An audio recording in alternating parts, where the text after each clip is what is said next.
Hi friends, நான் உங்கள் விக்னேஷ். இன்றைக்கி பார்க்கக்கூடிய கான்செப்ட் என்னென்னா SCCM அப்படின்னா என்னன்றது தான் பார்க்க போகிறோம்.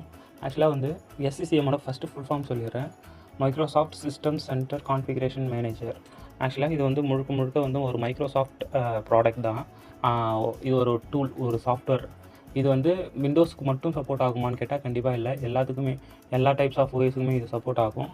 அது மட்டும் இல்லாமல் இது எதுக்காக யூஸ் ஆகுதுன்னு பார்த்தீங்கன்னா, இப்போ வந்து ஒரு ஆர்கனைசேஷனில் ஒரு 1000 சிஸ்டத்துக்கு மேலே கண்ட்ரோல் பண்ணுற ஒரு சிஸ்டம் அட்மினோ, இல்லை ஒரு சிஸ்டம் இன்ஜினியரோ, இல்லை வந்து ஒரு ஒரு ஒரு ஓவரால் ஆர்கனைசேஷனை கண்ட்ரோல் பண்ணுற ஒரு ஆக்டிவ் டைரக்டரி, அதாவது ஏடி சர்வர் ஹேண்ட்லர் இருக்கார்ல, அவங்க தான் இதை மெயினாக வந்து யூஸ் பண்ணுவாங்க.